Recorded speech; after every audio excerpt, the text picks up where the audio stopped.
Hello everyone, so on today's tutorial we're going to be making this beautiful short dress. Yes, it has more like a milkmaid design on the bust area, and then it can be a corset, it can be with a zipper. So this is the one I made, and this is the one I had made previously and posted on my shorts, and a lot of people requested a tutorial. So today I'm going to be making a tutorial on this dress. I am IG Sparks Made. Welcome to my channel, and don't forget to subscribe if you haven't already subscribed to this channel, and please do let me know what you think about this video in the comment section. So let's get right to it. So here is my pattern paper. So as usual, I will go ahead and draft out my basic pattern, and this is the measurement I'll be working with. Yes, I made this dress for myself. I mean, the one I used for the tutorial, I made it for myself. So I'll be working with my measurements, and I used a sort of a jonkoso fabric, but a light jonkoso fabric. Yes, that's what I used. And yeah, I want to say that working with that other fabric, it was a thick crepe. It was easier to get that design on the bust area. So the first thing I'll be doing is the usual. I'll go ahead and mark my shoulder, come down by 1 inch or 1.5 inch, whichever one you use. Mark my neck width, and then connect the shoulder slope to the neck width, and then come down by my chest point. Yes, you know that your chest point is your bust divided by 6 plus 1.5 plus 1 inch. So I'll come down by my chest point, and when I'm done with this, I'll go ahead and draw a horizontal line connecting all of these points together. Now the next thing I'm going to do is mark my shoulder to bust point. That is my bust point length for the front alone. Note, for the front alone. And then I'll go ahead and mark my shoulder to my under bust point, and then my shoulder to waist will be the final thing I'll be taking. All right, so you just know that these are the parameters you'll be working with if you choose to make this dress for yourself. Okay, now when I'm done with this, the next thing I'm going to do is mark my waist measurements and add my dart allowance to it. Yes, you mark your waist measurements, adding your dart allowance, and then mark my shoulder. I'm bringing my shoulder down to my chest point so that I can get my armhole curve. Yes, so the midpoint of that point, I will come in by 1/2 inch, and then use my curve ruler after marking my bust measurement divided by 4 to connect. Yes, your bust measurement divided by 4, and when you're done, you're going to finally connect it back to your waist. Now I want to do a back waistline in front. Yes, just like the picture. So you determine how long or how deep you want your back waist to be. So after marking that length, I used 3.5. I still came down by my hip point so that it will serve as a gauge on the shape I will be taking for the waist point. That is the back's length. It will serve as a gauge for the back's length shape. Okay, the shaping of the back's length. So I'll just go ahead and label everything, and then mark my bust band, which is my nipple to nipple points. Mark it all around, and then connecting it with a ruler, a straight ruler. So after marking my nipple to nipple distance, the next thing I'm going to be doing is take in my dart allowance. Remember that I used 1.2 inches for my dart, so I'm going to be taking out 0.6 on my waist and on the hem part. That is our new length for our front. Okay, and then when I'm done with that, I will just go ahead and mark my neck, which is 3 by 3 inches. When I'm done, so as usual, we know that our standard neck is 3 by 3 inches. So I'll just go ahead and use my curve ruler to mark that. Now, when I'm done with this, I'll just go ahead and, place my midpoint of my shoulder divided by 2. This is what it looks like.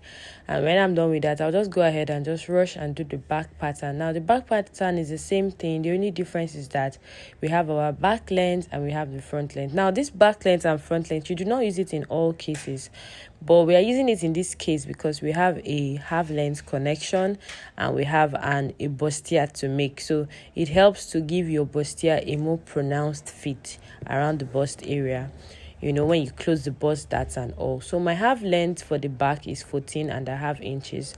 So I'll just go ahead and mark my 14.5 inches and then connect with my ruler.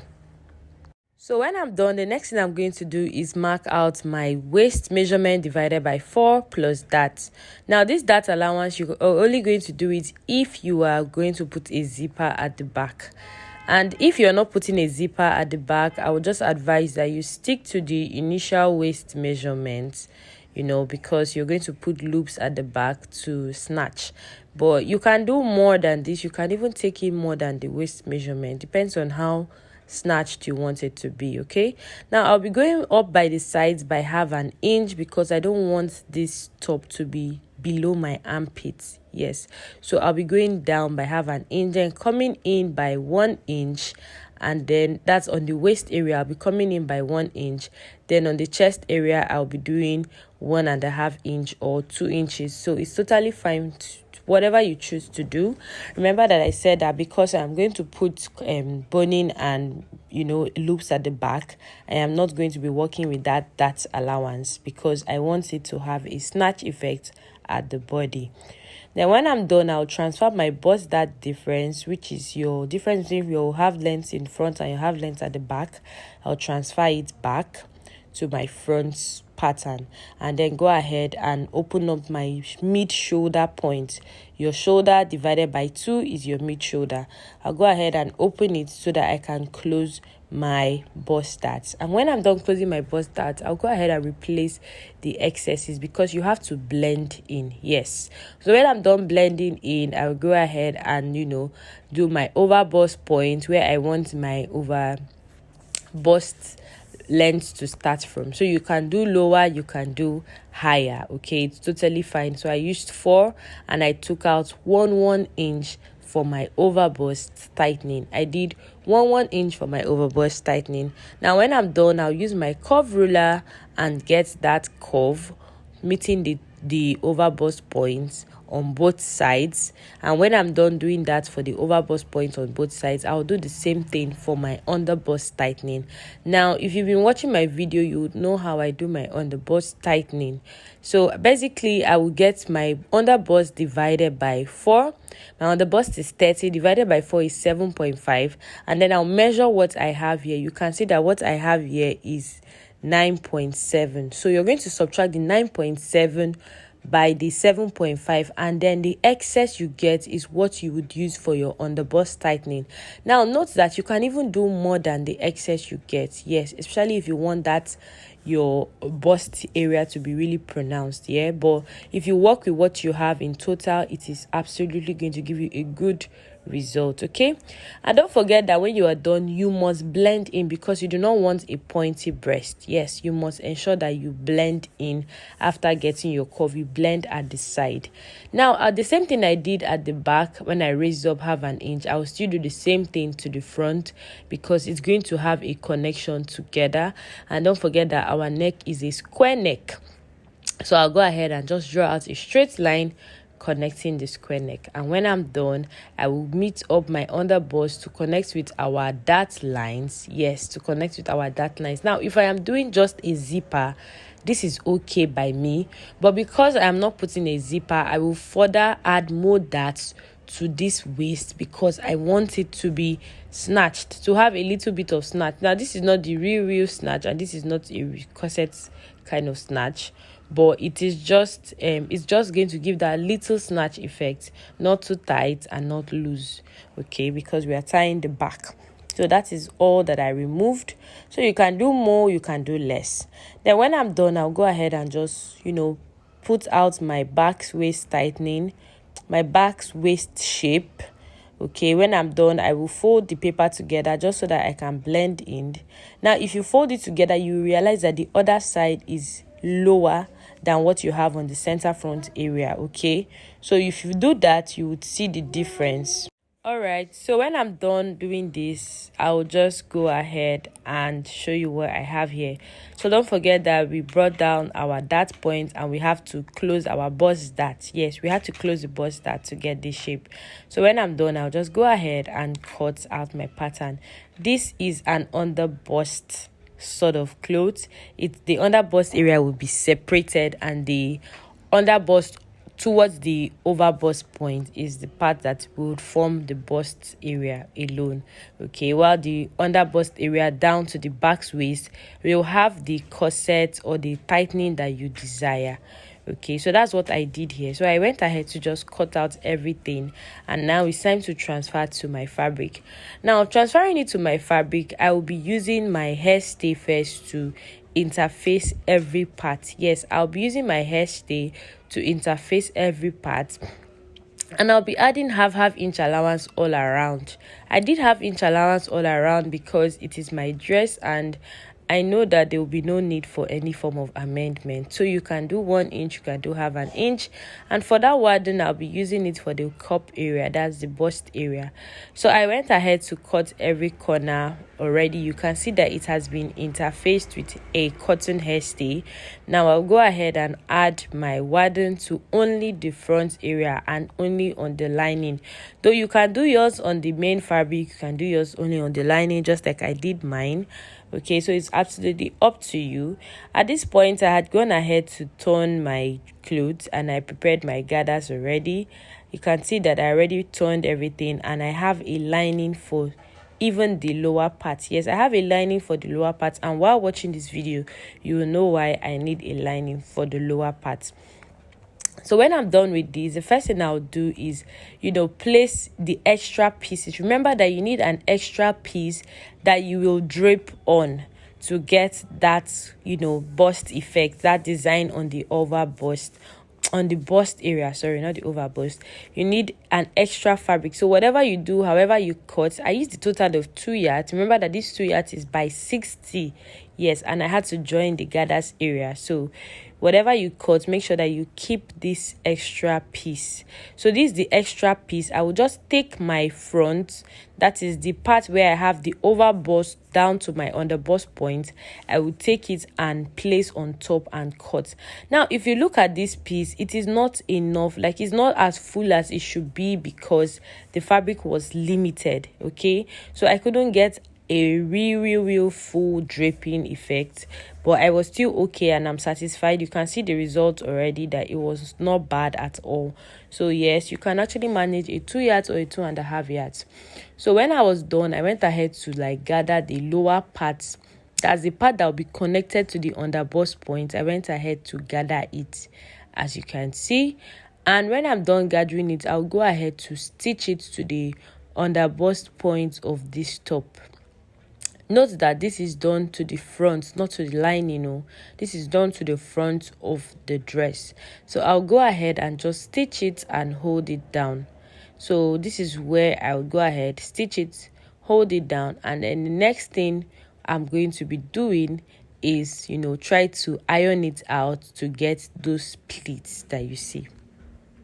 So over to my ironing spots, please, as you fold, when you're done with the gathering, it will automatically give the upper part what to fold out. Please fold in enough so that it can lay flat. Fold in enough. So you can fold in as much as 0.75 or 0.1 inch. Yes, fold in enough. By folding in enough, I mean when you're making the pleats, push in enough inside so that it can form well. Push in enough inside. So when I folded and I was satisfied with what I want, I will use my steam iron. Now the iron is also going to help this drape to form. I will use my steam iron and press it very well. Yes, I'll use my steam iron. Make sure that I press it enough for it to slip. And then when I'm satisfied that it has sticked to the pattern, I will go ahead and pin. Now, if you notice, I use my bust ham to get this shape because we had done a bustier pattern there. So when your bustier is being stitched, you have to use your bust ham so that bust area will not be flattened. Yes, so that when you're done sewing, that bust area will not be flattened. And also, I will advise that when cutting this design, you can cut more than enough. That is, the length should be more than enough so that you don't cut and have shortages. Now, this is what it looks like. You can see that my pleats are a bit bold because I don't have so much. I didn't use so much fabric. Okay. And you can also see that my bust area, my bustier is not affected, it is not flat. So when I'm done, I'll go ahead and stitch down so that I can trim off the excess. Yes, I'll go ahead, stitch it all the way down so I can get off my excess. And when I'm done getting off my excess, I'll go right into the other pieces. You know that we have the underbust to the back waistline and we have the back. So I'll just go ahead and fix up my regilling bone all around on the lining part. This is the front part. I will join the underbust to the back waistline and then join the sides together, but the lining part is the only part having the regilling bone. Yes, because you don't want it to look like there is any form of boning on it. So the lining part is the only part that has the boning. So I'll go ahead and hold my 1/2 inch. Remember that I said I used 1/2 inch to stitch up everything. So I'm going to just go ahead and sew out that 1/2 inch, joining both my lining and my fabric together. Now, after fixing all my regilling bone and everything and ironing everything and joining everything, this is the lining part of the clothes. This is what it should look like. Remember that I fixed up my wadding as well. So this is what I have here for the lining part, and then this is what I have here for the main fabric. Okay, now at this point, if you're going to be doing the strap, it's just for you to get your straps ready and fix up.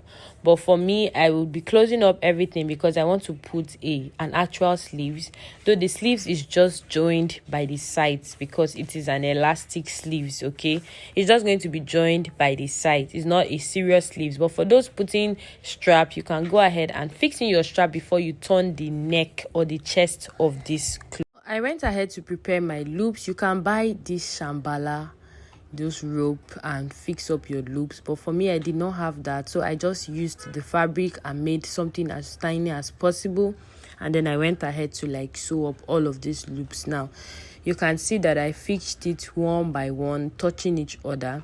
When I'm done sewing these loops, I'm going to be placing my regilling bone on top so that when I drag or when I try to snatch this cloth, it will not pull off. Now this is the secret. When you fix up this regilling bone, it helps your loops to stay in place. It doesn't pull off or weaken out. So when I'm done fixing up my loops on both sides, I will just go ahead and take my regilling bone and stitch on top. This is what it should look like when you're done stitching on top, before I now eventually turn everything inside out with my lining. Yeah, so this is what it looks like. You can see that the loops are looking really beautiful. Yeah, so now I'm going to go ahead and turn. Now first of all, I'm going to turn the chest area of this dress. Turning the chest area, I'm taking out 1/2 inch. Remember, we use 1/2 inch as the allowance up, so I'll go ahead and take out the 1/2 inch, sew it all the way down and top stitch just like I did here, before I now turn over the side that has the loop and match. Now I would advise that you move away from the regilling bone, just a little away from the regilling bone, then you now go ahead to stitch. Yes, move a little away from the regilling bone, then you go ahead to stitch. But if you can follow that tiny inch connecting the regilling bone at the edge, you can also do that, but you can move a little inch away, let's say 0.1 inch away from the regilling bone and stitch. Okay, just like I did here. Now when you are done stitching, you would now cut off the other side, that is the tip of it, so that you can freely turn out this thing.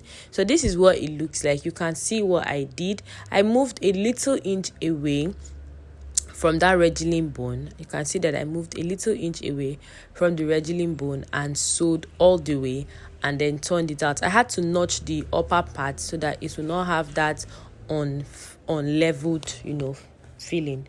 So when I was done, the next thing I'm going to do is place my gathers. Now for these gathers, I will advise you leave like 2 inches or 2.5 inches. It's better to have an excess at that back because you put a zip to close it up than to have a shortage. Now this is because we don't know how snatched your back will be, whether it will be loose, whether it will be firm, or it will be closed, whether it will close up or whether it will loosen out. So I left that 2.5 inch or 2 inches point before joining it to the main back.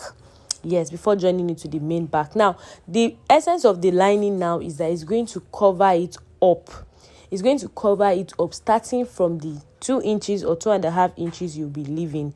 It's going to cover it up. So when you are sewing your lining now, you're placing your lining over that point and you're starting from there. Okay, you're placing your lining over this point and starting from there. Now, I'm done placing my lining and turning everything out. The next thing I'm going to do is to close up the sides. Yes, to close up the sides of these gathers. So when I'm done closing up the sides of these gathers, whatever is left is now what I'll use to fix my zipper. You can see how neatly turned it is. Yes, it has to be neatly turned. Now, when I'm done sewing out the sides, I will now go ahead and fix my zipper. This is what it looks like. So that at the end of the day, if you fix your zipper and you feel like, oh, you need to shift further or tighten more, it is easier to, work with it because you already have enough material or enough allowance left. But imagine that you just went straight working with the exact same measurement here. It may not favor you. Okay, so I'll just go ahead and fix my zipper, and when I'm done, I will show you what the finished look is. And don't forget that when you fix your zipper, you will close it all the way to the end, and you will also hem the lower parts of your dress. Now, this is what it looks like. You can see how beautiful this dress already looks. And yes, I added a modesty panel to the back because I don't want my back to be opened, but it will be very beautiful if you are wearing this dress out. I intend to wear this to church, so I have to close up the back. Voila, this is what we have here. This is the finished look of this dress. You can see that it is very demure, it is very mindful, and it's very beautiful. So this is what it is. Thank you so much for watching. I hope you learned a thing or two. I hope you enjoyed watching this video just as much as I did. See you on my next video. Don't forget to subscribe. Bye.